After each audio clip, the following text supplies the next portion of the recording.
The test is in 4 parts: Part 1, Part 2, Part 3, and Part 4. Part 1. When Mark and Jane arrived in Edinburgh, they discovered that Mark had left his camera on the train. At the Lost and Found office, he has to fill in a lost property form. First, you have some time to look at questions 1 to 4.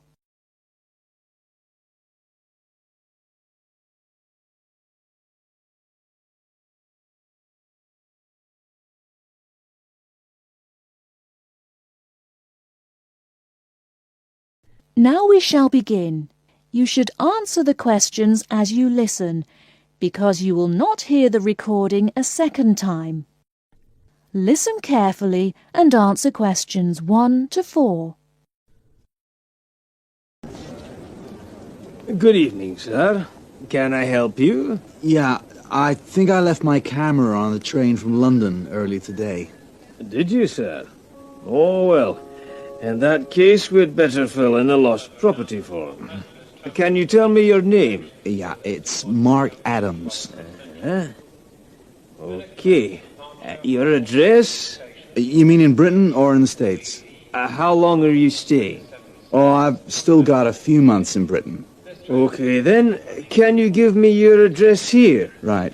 It's 21 Thames Drive, Leigh-on-Sea. That's Leigh on Sea, Essex.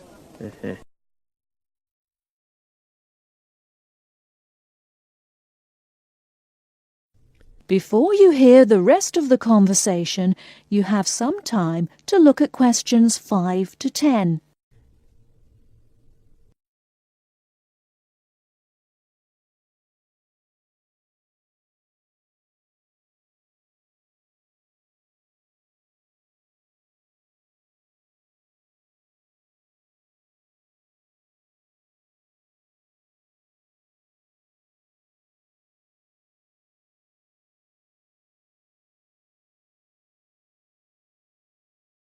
Now listen and answer questions 5 to 10. Do you want the phone number? Yes, I'd better have that. Okay, 0702 35211. Thanks. And you say it was a camera. What make and model? It's a Ricoh. Ricoh. How do you spell that? Ricoh. Okay, got that. Now, you say it was the London train. What time did it arrive in Edinburgh? At 4:55 this afternoon. Exactly on time.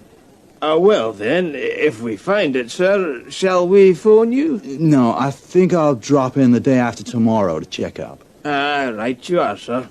We'll do our best.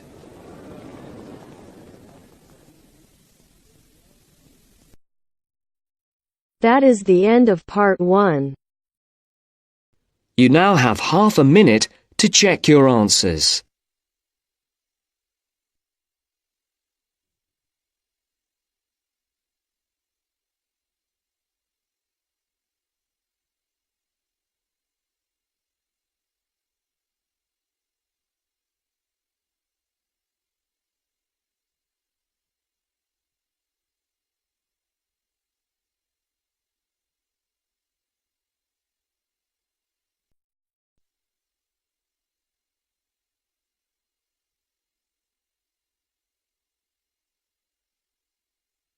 Now turns to Part 2. Part 2. She's going to talk to us today about the pleasures of running her own business. First, look at questions 11 to 14.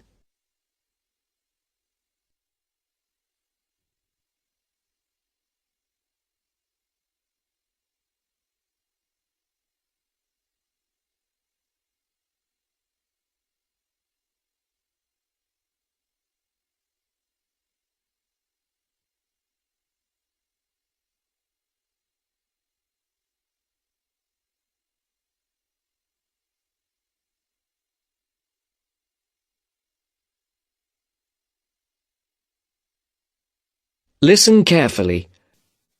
Good morning and welcome to this month's Small Business Club meeting. I'm very pleased to welcome Amy Lynn, who owns and runs a catering business in the local area. She's going to talk to us today about the pleasures of running her own business. Amy. Thank you very much. Now, I started my business 2 years ago, selling very high-quality ready-made meals using all organic ingredients sourced from the local area. And I have to say, it has been the happiest time of my life, with sales doing extremely well. I've had to work very hard, and this has meant a rather limited social life.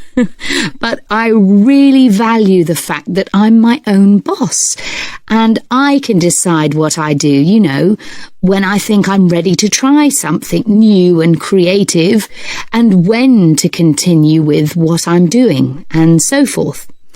Now, I got the idea to produce these dishes when I was visiting a local supermarket, and I looked at what was on offer in the ready meals section. Lots of low-quality, unhealthy packs. And I thought, I could do so much better. I discussed it with friends. Some of them thought it was a great idea, and others thought there wouldn't be a big enough market for such expensive products. But I went ahead with my idea anyway. And as I say, it's been very successful. At the moment, I employ 2 people, one to help me with the actual preparation and cooking, and the other to work on the financial side, doing invoices and accounts and marketing. My business is expanding, but I'm not ready to employ anybody new just yet. At the moment, I'm negotiating with a local organic farmer who would like to sell my meals at his farm shop. We've already agreed that I will sell in his shop in the new year, but I just don't know how much. It probably won't be enormous. My sales in total at the moment are only about £7,000 a month. And at least for the next few months, I don't plan on increasing that. I think the thing which will make me take on new staff is if I just feel too exhausted and stop enjoying what I'm doing. And plans for the long-term future are a little vague at the moment. I've been thinking that in a couple of years' time, I'll start to sell on the internet. My sales will increase quite a bit. I won't advertise because that might mean I would expand so fast that I couldn't continue to use all organic ingredients, and I'm very anxious to go on doing that. But I think I'll need a bigger kitchen and packing area, otherwise we'll get very cramped. Before the broadcast continues, look at questions 15 to 20.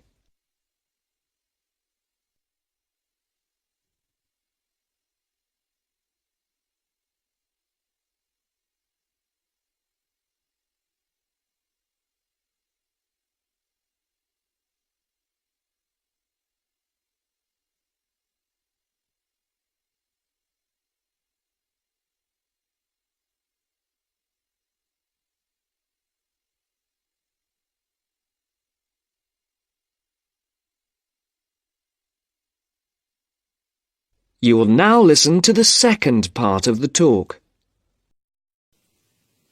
Now, I've emphasised how much pleasure I get out of running my own business, but of course, one of the quickest ways to lose heart is to try operating without sufficient capital. So, in the second part of my talk, I want to share with you how I got enough money to finance my business.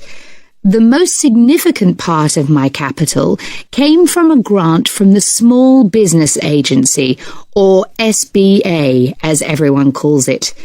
And this is how you go about getting it. The first thing you have to do is to draw up a business plan. Now, don't make this too long and complicated. I would say it should just be up to 2 pages in length. I've seen some people's efforts go up to 10 pages. Well, frankly, I don't think anyone will read it if it's that long. The next thing is it's worthwhile getting it checked. Now, don't rely on an accountant for this. Your best bet is to go to your bank and get them to look through it. Only if they're happy should you go ahead with your application. If all is well, then you should finalise your submission. Then your next step is to send it to the SBA. Now, they advise you not to do this by email, but by post. However, they say this situation might change in the near future. So, when the SBA receive your grant application, they'll judge whether your business idea is interesting, that is, likely to benefit from their grant. If they think it's good, they'll invite you to interview. And then the successful candidates can get a maximum of £20,000. I got £18,000, which wasn't quite the top amount, but still enormously useful, as you can imagine. Now, if there are any questions, I'll be happy to answer them.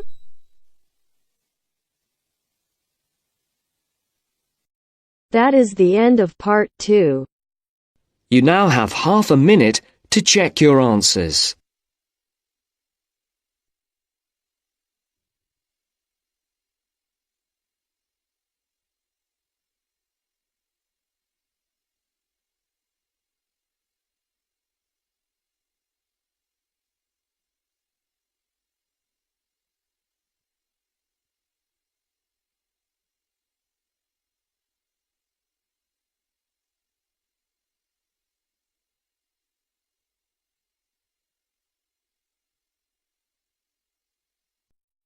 Now turns to part 3. Part 3. You will hear a conversation between 2 students who will discuss a project they're working on together. You have 30 seconds to look at questions 21 to 27.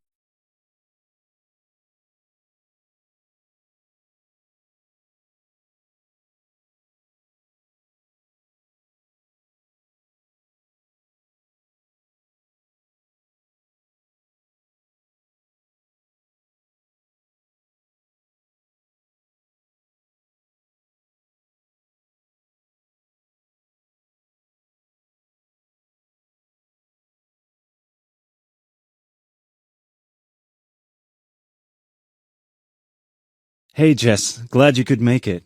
We've got a lot to discuss. Hi, Matt. Yes, sorry I'm a bit late. I did bring all my notes with me. Yes, me too. Where shall we start? Well, I think it would be a good idea to clarify our objectives just one more time. Yes, good idea. Okay, here we are. We need to record, photograph, and identify the plant species in 10 1-square-meter plots. Does it say anything about where these plots should be and how they should be laid out? Ah, here it is. It says that all the plots need to be no more than 10 meters apart. And how do we choose them? Ah, this is the fun part. I remember this. Here we are. Make a 1-meter square frame using bamboo sticks available from the department stores. Yes, we've already done that. I know, I'm just reading the whole section. Okay. One person stands roughly in the middle of the chosen area and throws the frame. The other person uses a tape to mark out the square where the frame landed and returns frame to thrower. The thrower then turns a few degrees on the spot and throws again. The thrower must turn slightly after each throw and vary the force of the throw until after the 10th throw they are pointing in almost the same direction as the first. That sounds a bit complicated. That's only because it's all in writing. It's just a simple throw, turn, throw, turn, throw, turn until we have 10 squares. and I guess you want to do the throwing.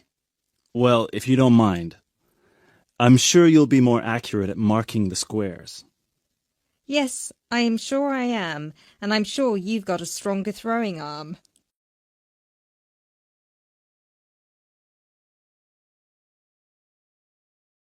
You now have 30 seconds to look at questions 28 to 30.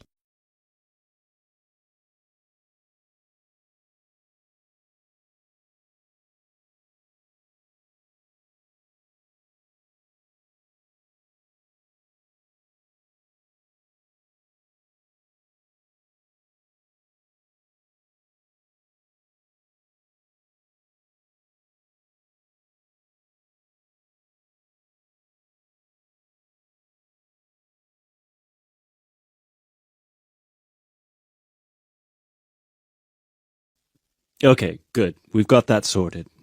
Now we need to decide where to go. Yes, I've been thinking about that, and I've brought the map. Ah, well done. I forgot mine.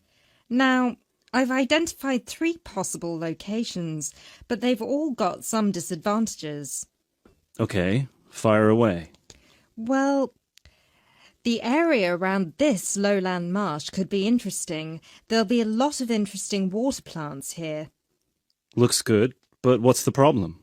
Mainly that it's already a designated nature reserve, and I think there's already been a lot of research done here. Ah, I see. Well, I'd rather do something that's new and can be useful. I agree.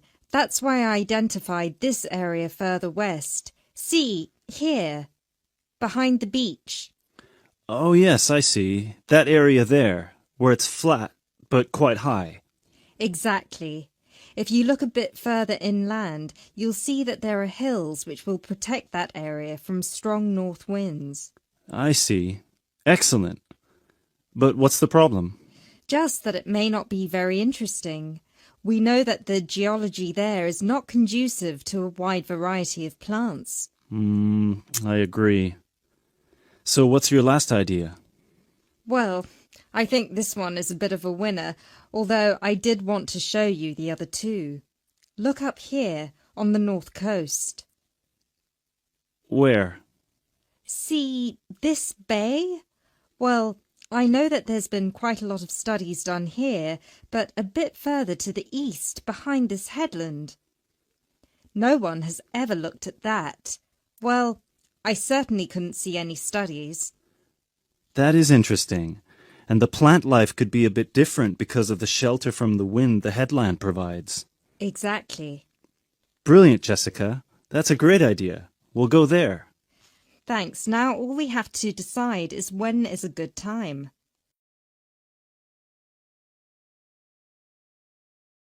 That is the end of part 3. You now have half a minute to check your answers.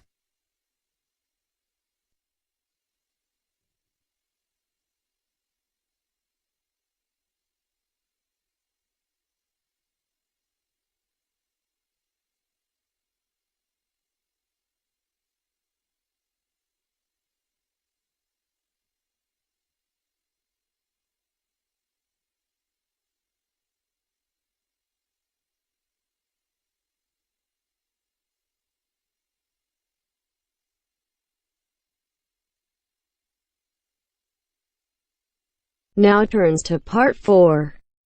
Part 4. You will hear Rebecca Bramwell, an artist and illustrator, giving advice on how to get your first job or commission as an artist. First, you have some time to look at questions 31 to 35.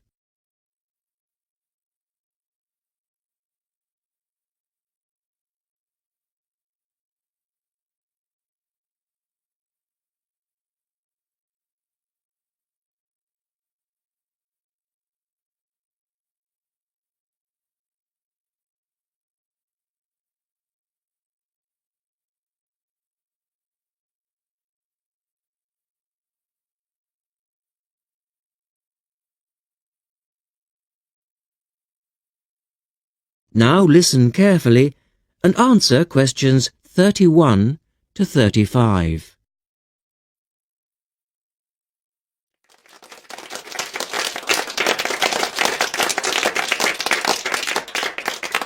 I'd like to introduce Rebecca Bramwell, an artist and illustrator who has come along today to talk to you all about getting your first job or commission as an artist. Over to you, Rebecca. Thank you for inviting me. I remember when I graduated back in 1983, I was very excited about getting my first commission.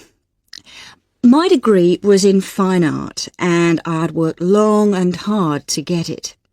I was an enthusiastic student, and I never found it difficult to find the incentive to paint.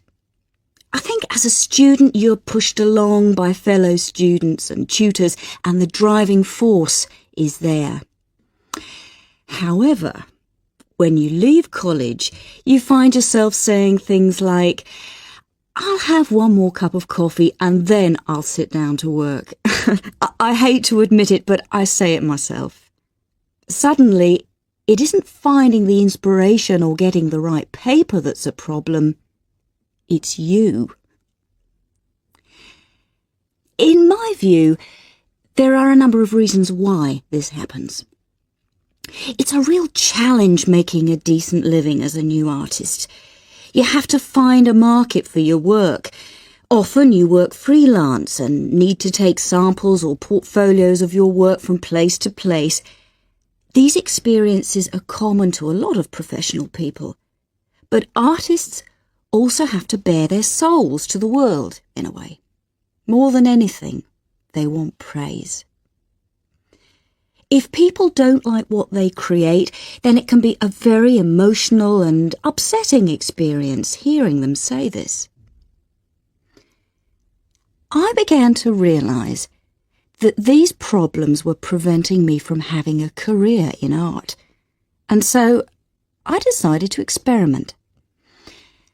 I was a painter, but I started to dabble in illustration, drawing pictures for books, cards, and this offered me the opportunity to become more emotionally detached from my work. I was no longer producing images from the heart, but developing images for a specified subject, taking a more practical approach. I began to develop a collection of my illustrations, which I put into a portfolio and started to carry around with me to show prospective clients and employers. But it was still tricky because publishers, for example, want to know that your drawings will reproduce well in a book. But without having had any work published, it's hard to prove this. Having a wonderful portfolio or a collection of original artwork is, of course, a first step. But what most potential clients would like to see is printed artwork, and without this evidence, they tend to hold back still when it comes to offering a contract. Look at questions 36 to 40.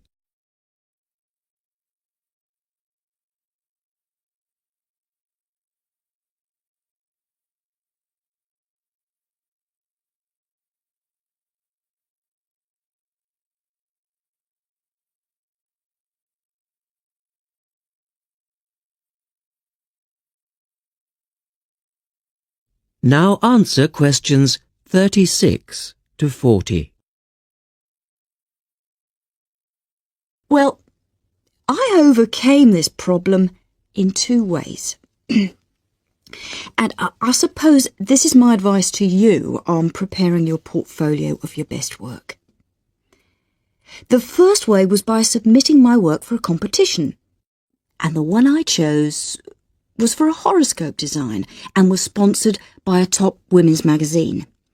There are a few of these competitions each year, and they offer new illustrators an opportunity to showcase their work.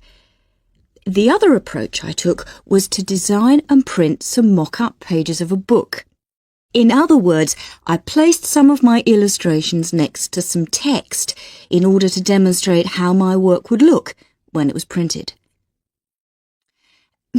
Perhaps I was lucky in that I had taken a degree that provided me with all-round creative skills so that I could vary my style and wasn't limited to a certain technique. Now, I think that is important. The art world and many other creative fields do try to pigeonhole people into snug boxes with an accompanying label.